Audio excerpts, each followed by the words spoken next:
Hello दोस्तों, welcome to मेरा classes में आपका बहुत बहुत स्वागत है।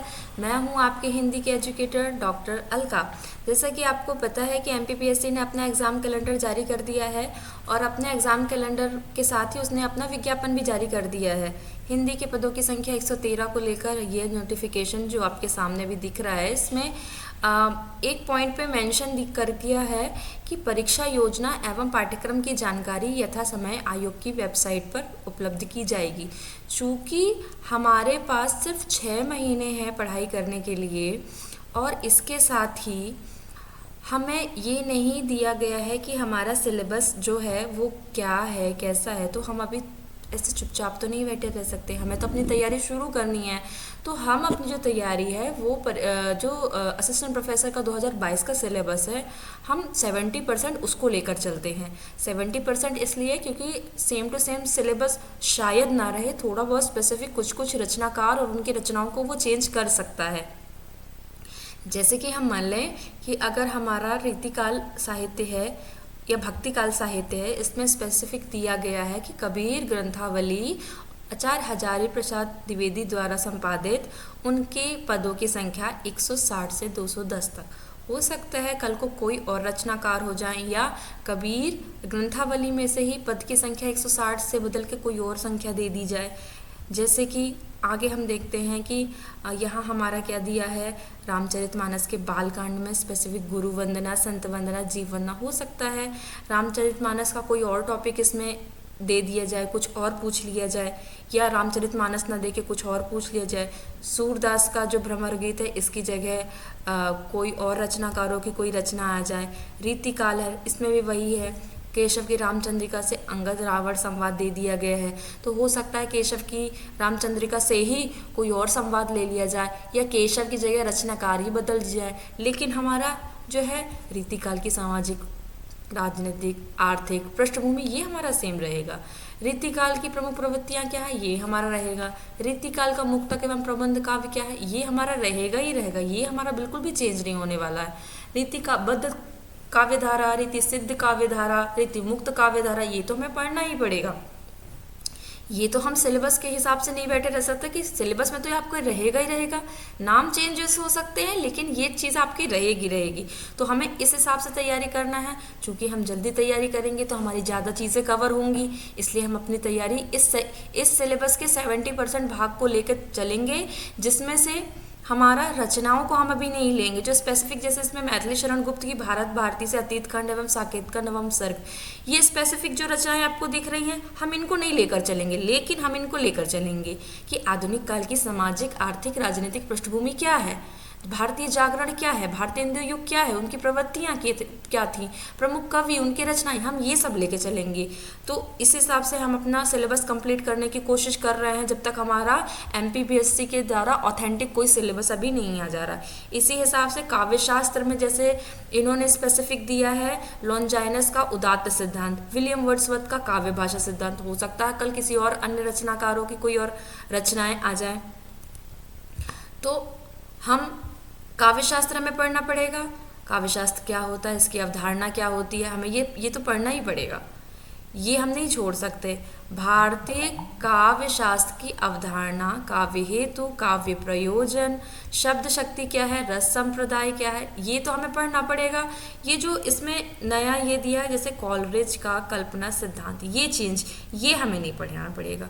क्यों? क्योंकि ये हम तब पढ़ेंगे जब हमारा सिलेबस हमें मिल जाएगा।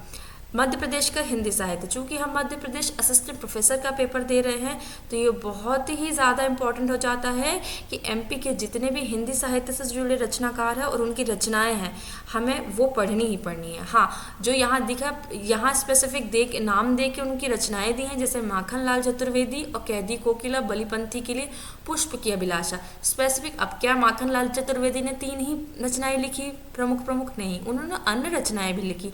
हो सकता है कल को माखन लाल चतुर्वेदी की कोई और रचना आ जाए या फिर अन्य कोई कवि हैं उनकी कोई रचना दे दी। जैसे यहाँ पर लिखा शरद जोशी की प्रतिनिधि व्यंग्य, रमेश चंद्र शाह अकेला मेला डायरी। आप जानते हैं, आप मध्य प्रदेश से बिलोंग करते तो आपको इतना तो पता होगा कि शरद जोशी के अलावा भी हमारे मध्य प्रदेश में एक और प्रमुख व्यंग साहित्यकार हुए हैं जिनका नाम है हरिशंकर परसाई।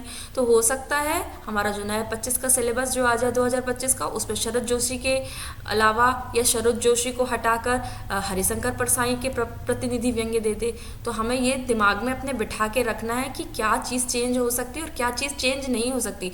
चूँकि हम MP असिस्टेंट प्रोफेसर का पेपर देने जा रहे हैं, हमने अन्य पेपर भी देखे होंगे, हमारी एज अब इतनी हो गई है कि हम ये चीज़ बहुत अच्छे से समझ सकें कि हिंदी जब हम हिंदी साहित्य का पेपर देने जाते हैं तो क्या ऐसा टॉपिक रहते हैं जो हमेशा सेम रहते हैं, चाहे वो आपके UGC नेट के हों, MP सेट का हो, MP असिस्टेंट प्रोफेसर का हो, या कोई भी अदर स्टेट के असिस्टेंट प्रोफेसर का हो। ये सारी चीज़ें, ये टॉपिक्स तो सेम रहेंगे। स्पेसिफिक जो आपकी रचनाएं रहती हैं वो आपकी रचनाएं बदल सकती हैं। तो इस हिसाब से हम अपनी तैयारी करते हैं। जैसा कि आप देखते हैं आपकी पहली यूनिट में क्या दिया हुआ है। पहली यूनिट में आपका दिया है हिंदी भाषा का उद्भव और विकास। उद्भव विकास, हिंदी का उद्भव विकास कैसे हुआ, कैसे हिंदी जो आज हम हिंदी बोलते हैं वो हिंदी हमारी कैसे निकली, हिंदी के अलावा भी उससे और कौन कौन सी भाषाएं निकली। तो हम इस टॉपिक पे नेक्स्ट वीडियो में अपनी बात करेंगे। उसके पहले मैं आपको थोड़ा सा एक डेमो देना चाहती हूँ, आपको बताना चाहती हूँ कि हम कैसे, किस हिसाब से हम पढ़ाई करेंगे अपनी। जैसा हमारा टॉपिक दिया हुआ है हिंदी भाषा का उद्भव विकास और स्वरूप। अब हिंदी भाषा कैसे निकली, हिंदी भाषा का उद्भव कैसे हुआ, ये हर पेपर में पूछा ही जाएगा। तो हमको तो शुरू से पता होना चाहिए कि भाई हमारी हिंदी संस्कृत से, जैसे कि हमको पता कि हमारे भारत में पहले संस्कृत भाषा बोली जाती थी, फिर संस्कृत के बाद पाली, प्राकृत, अपभ्रंश, ये हिंदी भाषा के उद्भव में ही आता है कि इसी के थ्रू हिंदी भाषा का उद्भव हुआ है। तो ये हमें पढ़ना पड़ेगा। अपभ्रंश जैसे सौर सैनी, पैसाची, मागधी, अर्धमागधी, ये अपभ्रंश के क्षेत्रीय रूप है, तो हमें ये पढ़ना पड़ेगा। हिंदी प्रदेश, उपभाषाएं तथा बोलियां। अब देखिए इसमें बहुत सारी हिंदी प्रदेश में अगर देखी जाए तो इसमें और भी चीज़ें आती हैं, लेकिन हमें स्पेसिफिक क्या दिया है, यहाँ अवधि दिया है, ब्रज दिया है, बघेली दिया है, मालवी दिया है, बुंदेली दिया है। क्यों? क्योंकि ये MP पे बहुत ज़्यादा बोली जाती है, बहुत जगह बोली जाती है। जैसे आप देखते हैं ब्रज हमारे ग्वालियर साइड का जो क्षेत्र है उस साइड ब्रज का कहीं कहीं हमें टच मिलता है। बघेली हमारे रीवा, सतना, सीधी में हमें बघेली का टच मिलता है। मालवी आप देखते हैं रतलाम, उज्जैन, आपके उज्जैन और इंदौर, यहाँ हमको मालवी देखने को मिलती है। बुंदेली आपको सागर, पन्ना, दमोह, यहाँ आपको बुंदेली का मिलता है। तो चूँकि ये हमारे मध्य प्रदेश की भाषाएं हैं तो हमको इनका परिचय, इनका क्षेत्र और इनका साहित्य में क्या योगदान है, इनके रचनाकार कौन है, इनकी रचनाएं क्या हैं, हमें ये सब इस इकाई में पढ़ना पड़ेगा। दूसरा है हमारा खड़ी बोली का साहित्यिक स्वरूप विकास, मोस्ट इम्पॉर्टेंट, क्योंकि जो खड़ी बोली है वही हमारी चूँकि आज की राजभाषा है, इसीलिए ये हमारे लिए बहुत ज़्यादा इम्पोर्टेंट हो जाती है कि जो खड़ी बोली का साहित्यिक स्वरूप है वो आज कैसे हुआ, उसका विकास कैसे हुआ, उसके विकास में किन किन संस्थाओं ने अपना योगदान दिया, किन साहित्यिक पत्रिकाओं ने अपना योगदान दिया, सरस्वती पत्रिका का क्या योगदान था, हमें ये सब जानना पड़ेगा। इसी के साथ ही अगले टॉपिक पे जो की है हिंदी के प्रचार प्रसार हेतु किए गए प्रयास और संस्थाओं की भूमिका। अब जो हमारी हिंदी भाषा है उसमें बहुत सा, जैसे जो आपके आर्य समाज है और इसी के साथ ही थियोसॉफिकल सोसाइटी है, आपकी ब्रह्म समाज है, जो इन ऐसी जो संस्थाएं थी तो इन्होंने हिंदी के प्रचार प्रसार के लिए बहुत सारे प्रयास किए। और कई संस्थाएं भी थी जिन्होंने जैसे एशियाटिक सोसाइटी, इन सब संस्थाओं ने बहुत ही ज़्यादा प्रयास किया कि हिंदी का बहुत ज़्यादा प्रचार प्रसार हो, बहुत से लोग हिंदी को जानें, समझें और उसका उपयोग करें। इसके लिए जो संस्थाओं की भूमिका थी हमको वो पढ़ना है। स्वतंत्रता आंदोलन में हिंदी की क्या भूमिका थी, मतलब कि भारत को गुलामी से आज़ाद कराने के लिए हिंदी भाषा ने अपना क्या योगदान दिया, लोगों में उसकी क्या पॉपुलैरिटी थी और क्या उसका इम्पैक्ट पड़ा हम पे, हमको ये सब पढ़ना पड़ेगा। देवनागरी लिपि का विकास नेक्स्ट टॉपिक है हमारा। तो आप ये देखिए, आप पहली यूनिट से अंदाज़ा लगा सकते हैं कि मैं हो सकता है कि जो हमारे ये दूसरा टॉपिक है यहाँ पर हिंदी प्रदेश उपभाषाएं बोलियाँ, या हो सकता है एक आध बोलियाँ यहाँ पर चेंज कर दी जाए, यहाँ मालवी के साथ हो सकता है निमाड़ी दे दी जाए, निमाड़ी के बारे में पूछ लिया जाए। लेकिन कुछ हिंदी प्रदेश की उपभाषाएं और बोलियाँ तो हमें पढ़नी ही पड़ेंगी, थोड़ा बहुत चेंज हो सकता है, लेकिन टॉपिक्स आपके यही सेम रहेंगे। तो हम उम्मीद करते हैं कि आपको ये सिलेबस समझ में आया होगा और जिस 70% की हम बात कर रहे हैं वो भी आपको समझ में आया होगा। तो उस 70% के अकॉर्डिंग ही हम ये तैयारी करेंगे। तो हम अगले वीडियो में यूनिट 1 से स्टार्ट करते हैं। यूनिट 1 से स्टार्ट करेंगे जिसमें हम पढ़ेंगे हिंदी भाषा का उद्भव, विकास और स्वरूप। और वीडियो के अंत में मैं आपको ये बोलना चाहूँगी कि अगर आपको अपनी प्रिपरेशन बहुत क्रमवार तरीके से करनी है तो प्लीज़ मेरा क्लासेस से जुड़िए, अपना कोर्स एनरोल करिए और हमसे जुड़कर जल्दी से जल्दी एमपी असिस्टेंट प्रोफेसर के बनने को, सपने को पूरा करने का प्रयास शुरू कर दीजिए।